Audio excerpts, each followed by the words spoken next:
الحمد لله كفى وسلام على عباده الذين اصطفى أما بعد فأعوذ بالله من الشيطان الرجيم بسم الله الرحمن الرحيم لقد من الله على المؤمنين إذ بعث فيهم رسولا من أنفسهم يتلو عليهم آياته ويزكيهم ويعلمهم الكتاب والحكمة وإن كانوا من قبل لفي ضلال مبين وقال تعالى يا أيها الذين آمنوا كلوا من الطيبات واعملوا صالحا وقال النبي صلى الله تعالى عليه وسلم المسلم أخو المسلم صدق الله العظيم وصدق رسوله النبي الكريم۔ لاکھوں سلام اس آقا پر بدھ جس نے لاکھوں توڑ دیے، لاکھوں سلام اس آقا پر کہ بدھ لاکھوں جس نے توڑ دیے، دنیا کو دیا پیغام سکون طوفانوں کے رخ جس نے موڑ دیے۔ اس محسن انسانیت نے کیا کچھ نہ دیا انسانوں کو، دستور دیا منشور دیا، کئی راہیں دی کئی موڑ دیے۔ نشان نور کم تھا اور ظلمت کا بسیرا تھا کہ دنیا کے افق پر دفعتاً سیلاب نور آیا، جہاں کفر و باطل میں صداقت کا ظہور آیا، حقیقت کی خبر دینے بشیر اور نذیر آیا۔ شہنشاہی نے جس کے قدم چومے وہ فقیر آیا، مبارک ہو زمانے کو ختم المرسلین آیا، سراپا کرم بن کر رحمت للعالمین آیا۔ حاضرین گرامی، معزز محترم امت مسلمہ کے غیور مسلم نوجوان ساتھیوں، حضرات علماء کرام، جمعیت علماء کے مضبوط سپاہیوں، ہم سب بہت خوش نصیب ہیں، سعادت مند ہیں کہ اللہ تعالیٰ نے ہمارے درمیان بہت نیک صالح ہستی، جمعیت علماء کے مضبوط ذمہ دار، حالات کا مقابلہ کرنے والے، بے پناہ تجربہ اپنی زندگی میں رکھنے والے، جمعیت علماء دہلی کے معزز اور محترم جنرل سیکریٹری حضرت مفتی عبدالرازق صاحب دامت برکاتہم ہمارے درمیان تشریف فرما ہیں۔ یہ میرے لیے بھی اور ہم سب کے لیے بڑی خوش نصیبی کی بات ہے۔ حافظ صاحب کو آپ جانتے ہیں، آپ کے درمیان آتے رہتے ہیں۔ حافظ ارشاد صاحب کی مختصر دعوت پر، جیسے کہ حالات اور تفصیلات آپ کے علم میں ہیں کہ ہم لوگ کڑبا میں تھے، تو ان کی مخلصانہ دعوت پر ہم لوگ آ گئے آپ سے ملنے کے لیے، دیدار کرنے اور کرانے کے لیے۔ میرے بھائی، اللہ تعالیٰ نے آپ کو دین کی بات سننے اور ہمیں کرنے کے لیے اس وقت منتخب فرمایا، اور ہم بہت خوش نصیب ہیں۔ بہت سارے لوگ مسجد سے اٹھ کر چلے گئے، آپ لوگ بیٹھے رہے۔ بہت سارے لوگ فضول کاموں میں مصروف ہیں، مگر آپ دین کے کاموں میں مصروف ہیں اور دین کی بات سننے میں مصروف ہیں۔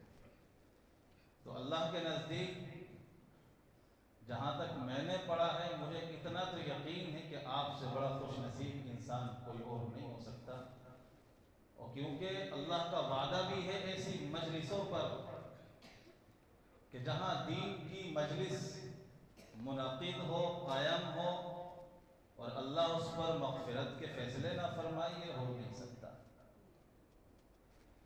ہم سب مسلمان ہیں، مومن ہیں اور ایمان والے ہیں، قیامت پر بھی ایمان رکھتے ہیں، اللہ کی ذات پر اور نبی کی رسالت پر ہم سب ایمان رکھتے ہیں، اور مرنے پر بھی ہمیں یقین ہے اور بھروسہ ہے کہ ایک دن ہم اس دنیا سے رخصت ہو جائیں گے۔ کوئی آدمی اس غلط فہمی میں زندگی نہ گزارے کہ مجھے مرنا نہیں ہے، میں اور اپنی مرضی سے اس دنیا میں آیا ہوں اور اپنی ہی مرضی سے اس دنیا میں جاؤں گا۔ یہ غلط فہمی مجھے اور آپ کو کبھی بھی نہیں اپنے دل و دماغ پر اور زندگی میں نہیں داخل کرنی چاہیے۔ موت کبھی بھی آ سکتی ہے، کہیں بھی آ سکتی ہے، اور کسی موڑ پر بھی آپ کی روح کو قبض کیا جا سکتا ہے۔ اللہ کے رسول صلی اللہ تعالی علیہ وسلم نے فرمایا، عقل مند انسان وہ ہے جو مرنے سے پہلے مرنے کی تیاری کر لے۔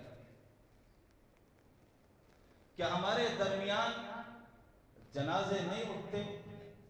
کیا ہماری آنکھوں نے ان جنازوں کو نہیں دیکھا جو چار کندھوں پر رکھے ہوئے ہوتے ہیں اور وہ ہمارے اپنے ہوتے ہیں؟ ہمارے گھروں سے جنازے نکلتے ہیں، کیا اس وقت ہمیں احساس نہیں ہوتا کہ جس طرح آج اللہ نے اس کو بلا لیا اور کل میری باری ہے، کہ مجھے آخرت کی تیاری نہیں کرنی چاہیے؟ کل نفس ذائقۃ الموت، کہ دنیا میں جو بھی انسان ہے موت کا ذائقہ اور موت کا مزہ اس کو چکھنا ہے۔ میرے بھائی ایک مثال بڑی مشہور ہے، جب تک بشاشت آپ کے اندر رہے گی انشاءاللہ بات ہوتی رہے گی، چاہے آپ 10 لوگ ہوں یا ایک ہو، اگر ایک نے بھی اللہ اور اس کے رسول کی بات کو تسلیم کر کے سدھرنے کا اور زندگی میں دین کی باتوں کو اتارنے کا فیصلہ کر لیا، ہمارا آنا کامیاب۔ ہمارا مقصد دین کی بات پہنچانا تھا، 100 لوگ سنیں یا 1000 سنیں یا 2 لوگ یا 10 لوگ۔ میں اپنی بات کو یہاں سے شروع کرتا ہوں اور وہ مثال میں ہر جگہ پیش کرتا ہوں۔ وہ مثال بڑی عجیب و غریب ہے، کیونکہ آپ کے اجلاس کا عنوان اصلاح معاشرہ بھی ہے، تحفظ آئین بھی ہے، ملک کی حفاظت کس طرح ہمارے بزرگوں نے کی اس کی تفصیلات تو مفتی عبدالرازق نے پیش کر دی۔ موقع ہوا، اللہ نے توفیق دی، کچھ روشنی ڈالتے ہوئے گزر جاؤں گا، مگر اصلاح معاشرے کے تعلق سے کچھ باتیں شاید کہ میرے اور آپ کے کام آ جائیں، میں آپ سے کرنا چاہتا ہوں۔ میرے بھائی، اصلاح معاشرے کا عنوان بہت بڑا عنوان ہے۔ اصلاح کہتے ہیں اپنے نفس کی اصلاح، معاشرے کے اندر جو برائیاں ہیں اور جو کمیاں ہیں، جو خرابیاں ہیں، میں اور آپ ان سب کو جانتے ہیں۔ میرے بھائی، جب انسان سدھرنے کا فیصلہ کر لیتا ہے اور راہ راست پر چلنے کا عہد و پیمان کر لیتا ہے اور یہ اپنے مالک الملک اور رب العالمین کے سامنے اپنے نفس کو حاضر رکھ کر یہ فیصلہ کر لیتا ہے، اے اللہ میں اپنے نفس کی اصلاح کروں گا اور تیرے بتائے ہوئے راستے پر، تیرے نبی کے بتائے ہوئے راستے پر عمل اور زندگی گزاروں گا، تو وہ معاشرہ بڑا خوبصورت معاشرہ بنتا ہے۔ جب انسانوں کے اندر بیماریاں پیدا ہوتی ہیں، برائیاں جنم لینا شروع کر دیتی ہیں اور معاشرہ آہستہ آہستہ سڑنے لگتا ہے، برائیوں کی آماج گاہ بننے لگتا ہے، تو وہاں سے اللہ اپنی رحمت کو اٹھا لیتا ہے۔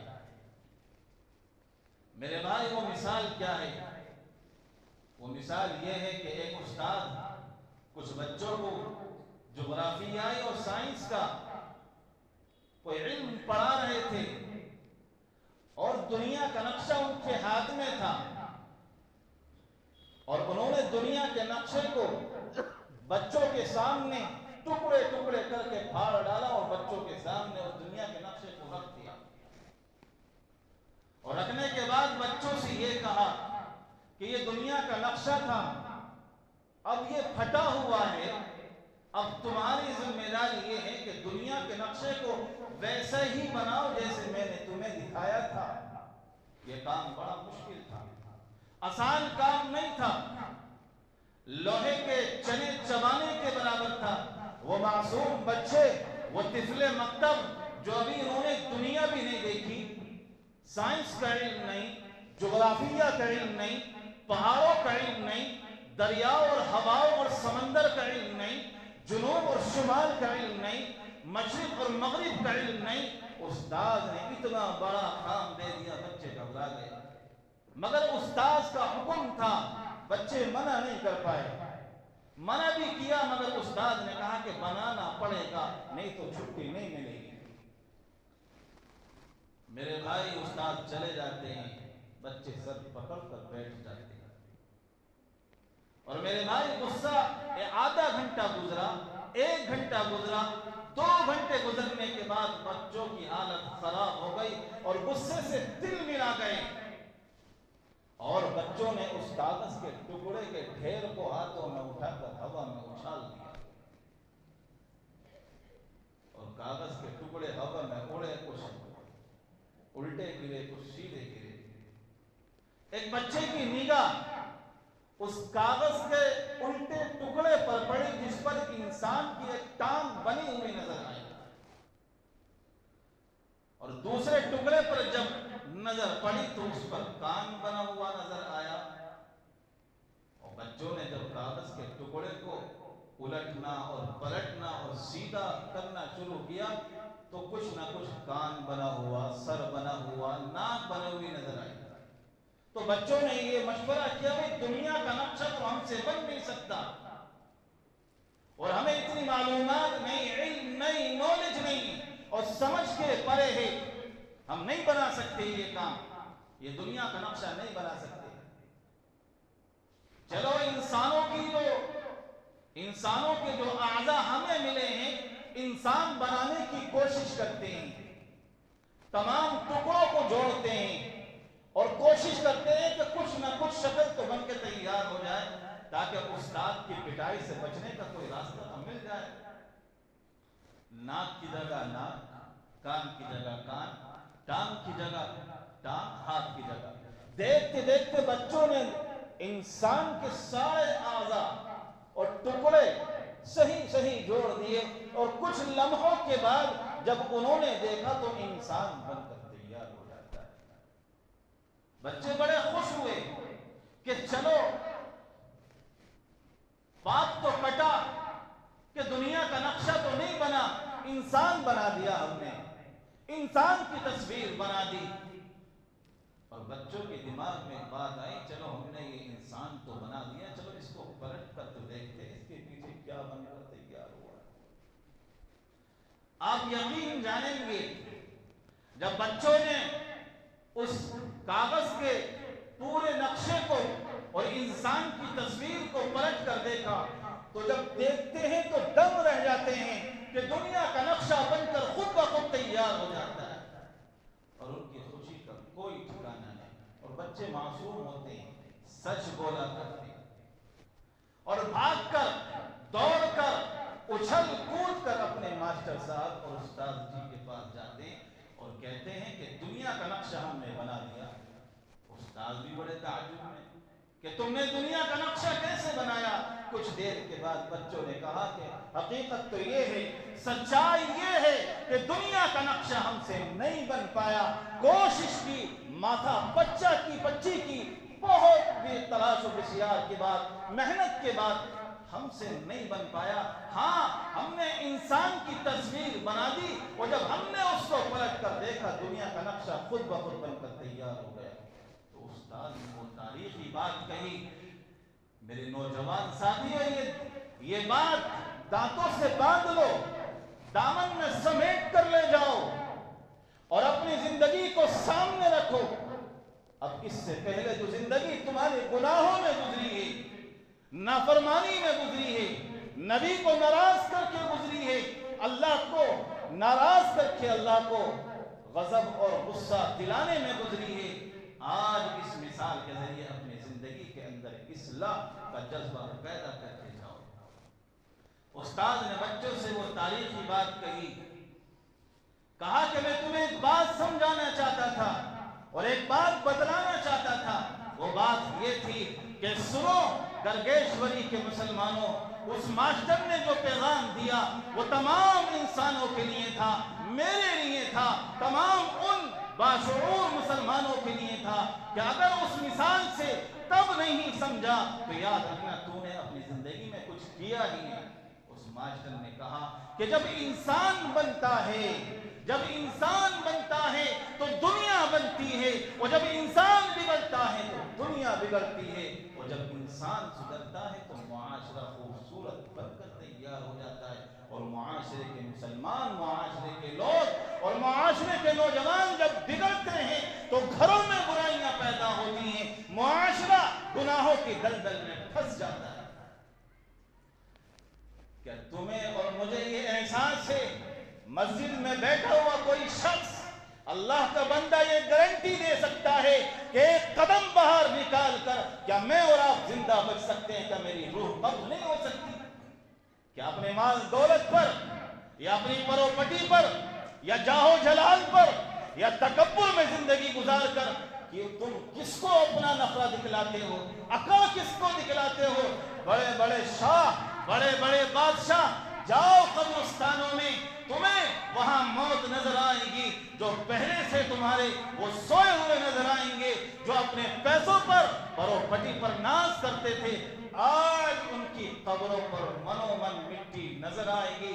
جا نظر ڈال وہ رے غریباں پر عبرت کھل جائے گی تجھ پر دنیا کی حقیقت، عبرت کے لیے ڈھونڈ کسی شاہ کی تربت، پوچھ کہاں ہے وہ تیری شان حکومت، کل تک جو بھرا تھا وہ غرور آج کہاں ہے، بول کا سر تیرا تاج کہاں ہے، یہ میری اور آپ کی حقیقت ہے۔ اے نوجوان، کیا تجھے احساس نہیں ہے تجھے اور مجھے اس رب العالمین نے ایک ناپاک قطرے سے پیدا کیا؟ اگر تجھے اپنی زندگی پر کچھ بھی ناز ہے تو اللہ کی تخلیق پر غور کر لے، گناہوں سے بچ جائے گا۔ تجھے کبھی ہمت نہیں ہوگی اس مالک الملک کی نظروں کے سامنے اللہ کی زمین کو گندا کرتا ہے، نبی کو تکلیف پہنچاتا ہے اور کہتا ہے کہ محمد رسول اللہ کا شیطائی ہوئے۔ ناپاک قطرے سے مجھے اور آپ کو پیدا کیا اور پھر یہ احسان عظیم کر دیا کہ دنیا کی تمام مخلوقات میں تجھے اور مجھے اور پورے انسانوں کو قیامت کی صبح تک آنے والی انسانیت کو اشرف المخلوقات کا لقب اور شرف بخشا۔ کیا یہ اللہ کا احسان نہیں؟ کیا اللہ کی نعمتیں نہیں ہمارے پاس؟ کیا تم قرآن نہیں پڑھتے؟ کیا قرآن کی آیتیں کیا تمہارے سامنے نہیں ہیں؟ نبی کی تعلیمات تمہارے سامنے نہیں ہیں؟ وَإِن تَعُدُّوا نِعْمَةَ اللَّهِ لَا تُحْصُوهَا، کہ تم اللہ کی نعمت کو شمار نہیں کر سکتے۔ عجیب و غریب اللہ تعالیٰ کی گفتگو ہوتی ہے قرآن پاک میں۔ اللہ تعالیٰ کہتا ہے لَإِن شَكَرْتُمْ لَأَزِيدَنَّكُمْ، کہ اگر تم میرا شکر ادا کرو گے تو میں تمہیں بڑا کر دوں گا۔ میرے بھائی، ہمیں زندگی پر غور کرنا ہے، اور ایک آیت میں نے آپ کے سامنے پڑھی، یا ایھا الذین آمنوا کلوا من الطیبات واعملوا صالحا۔ ہم لوگ کاروبار کرتے ہیں، محنت کرتے ہیں، رات دن کاروبار میں اپنا سب کچھ قربان کر دیتے ہیں، مگر یہ احساس نہیں ہوتا کہ جو ہم کما رہے ہیں وہ حلال ہے یا حرام ہے۔ ہماری ساری محنت اگر حرام کمائی کی ہے تو یاد رکھنا اے مسلمان، تیرے لمبے چوڑے سجدے اور لمبی لمبی رکعتیں اور لمبی لمبی نمازیں تیرے منہ پہ مار دی جائیں گی، اللہ کو کچھ فرق نہیں پڑے گا۔ مجھے اور آپ کو کوشش یہ کرنی چاہیے کہ اپنے بچوں کی پرورش، اپنے بچوں کا پروان حلال کمائی سے کرو گے تو صلاح الدین ایوبی جیسا رتبہ، ان کا دبدبہ، ان کا تقوی پیدا ہوگا۔ افغانستان کے ایک دوست محمد نام کے بادشاہ تھے، طاقت بہت بڑی تھی، حالات آئے، دشمنوں نے حملہ بول دیا اور قلعے پر قبضہ کر لیا۔ بادشاہ نے اپنے بیٹے کو بھی میدان جنگ میں اتار دیا، کئی دن تک لڑائی چلی اور بیٹے کا کچھ اتا پتہ نہیں۔ جاسوسوں نے اور بادشاہ کے کارندوں نے، وزیروں نے اور جاسوسی کرنے والوں نے بادشاہ کو یہ اطلاع دی کہ آپ کا بیٹا پیٹ دکھا کر بھاگ گیا، مگر بیگم صاحبہ وہیں کھڑی تھی، کہنے لگی نہیں، میرا بیٹا پیٹ دکھا کر کبھی بھاگ نہیں سکتا۔ بادشاہ نے کہا میرے پاس پکی رپورٹ ہے، پختہ خبر ہے، مگر بیوی ماننے کو تیار نہیں تھی۔ کچھ دن کے بعد بیٹا فتح کے نغمے گاتا ہوا جب محل میں داخل ہوتا ہے، سب کی آنکھیں کھلی کی کھلی رہ جاتی ہیں، باپ اور بادشاہ تعجب میں اس کو دیکھتا ہے، اور ماں اپنے لختے جگر کو دیکھ کر آنکھوں میں مسکراہٹ ہے، سینہ چوڑا ہو جاتا ہے اور بیٹے کو گلے لگا لیتا ہے۔ بادشاہ نے کہا کہ تمہیں اتنا یقین کیسا تھا اپنے بیٹے پر؟ میرے جاسوس تو پورے ملک میں پھیلے ہوئے ہیں، کوئی خبر مجھے غلط نہیں دے سکتا، کوئی جھوٹ نہیں بول سکتا۔ تو اس نے وہ بات کہی جو مجھے اور آپ کو یہاں سے لے کر جانی ہے۔ میرے بھائی، اس عورت نے کہا کہ جب یہ بچہ میرے پیٹ میں تھا تو بیت المال سے، آپ کے خزانے سے ایک دانہ میں نے نہیں کھلایا، مجھے خدشہ تھا کہیں ایسا نہ ہو کہ اس مال میں خیانت کا پیسہ ہو، حرام مال کی آمیزش ہو۔ میں اپنے بچے کی پرورش حلال سے کرنا چاہتی تھی، اور جب یہ بچہ پیدا ہوا تو ہمیشہ میں باوضو ہو کر اس کو دودھ پلایا، کبھی ایسا نہیں ہوا کہ بے وضو میں نے اس کو دودھ پلایا۔ مجھے یقین تھا، بھروسہ تھا، یقین کامل تھا اس اللہ کی ذات پر کہ جس نے اپنے قبضے قدرت میں ہماری زندگیوں کا فیصلہ رکھا ہے۔ مجھے یقین تھا کہ بچے کی پرورش میں نے غلط نہیں کی ہے۔ میرا بیٹا سینے پہ گولی تو کھا سکتا ہے مگر پیٹ دکھا کر نہیں بھاگ سکتا۔ اس آیت کا مفہوم بھی یہی ہے کہ حلال روزی سے اپنے بچوں کی پرورش کرو۔ میرے بھائی، آپ کا آنا اللہ قبول فرمائے، آپ کے بیٹھنے کو قبول فرمائے، اور یاد رکھنا، اور یہ احساس کمتری، آپ تنہا رہو، بھیڑ میں رہو، گھر میں رہو، جنگل میں رہو، کہیں کسی زمین پر رہو، کسی صوبے میں رہو، اللہ کی ذات پر بھروسہ رکھو۔ موت آنی ہے تو آ جائے گی، ایک مرتبہ آئے گی، 100 مرتبہ نہیں آئے گی۔ اور مسلمان بزدل نہیں ہوتا، کمزور نہیں ہوتا، ایمان کی طاقت اس کے دلوں میں جا گزی ہوتی ہے۔ نبی کے صحابہ ایسے ایسے موقع پر دنیا کو دکھا دیا، اور اسلام کے پرچم کو لہرانے کے لیے اور دشمن کے ناک و چنے چبانے کے لیے ایسے ایسے حالات آئے کہ سامنے سمندر ہے، دشمن سامنے کھڑا ہے، اور کچھ فوج ہے اپنے پاس، صحابہ کے پاس، مگر گھوڑوں پر سوار ہیں۔ کچھ لوگوں نے کہا، کچھ صحابہ نے کہا کہ گھر واپس چلتے ہیں، سمندر میں تو ہم ڈوب جائیں گے، کشتیاں نہیں ہیں، کیسے ان کا مقابلہ کریں گے؟ میرے بھائی، وہ نبی کے صحابہ تھے، پاک باز جماعت تھی کہ جس کے بارے میں رب ذوالجلال نے دنیا کے اندر یہ اعلان کر دیا، رضی اللہ عنہم ورضوا عنہ، کہ اللہ ان سے راضی ہے۔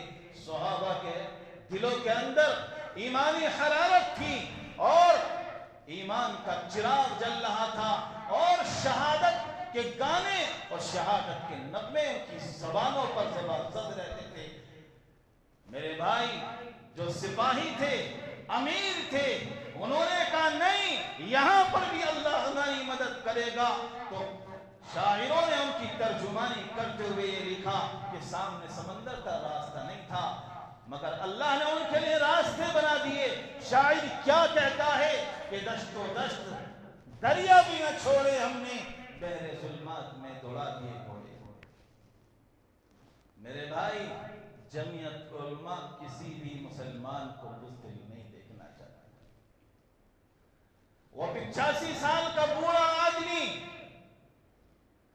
85 سال بہت ہوتے ہیں، معمولی عمر نہیں ہے، مگر اس شخص نے، اس ذات نے، اور اس ہستی نے، اور اس انسان نے جمعیت کے پلیٹ فارم سے مسلمانوں کو یہ پیغام دیا کہ ڈرنے کی ضرورت نہیں ہے، گھبرانے کی ضرورت نہیں ہے، پس مردگی دل سے نکالو، اور ہر دور میں، ہر زمانے میں، ہر راہ پر، ہر چوراہے پر، ہر میدان میں جمعیت علماء نے مسلمانوں کی آواز کو بلند کر کے یہ احساس دلا دیا کہ مسلمان قوم بزدل نہیں ہے، غیرت مند ہے، خوددار ہے۔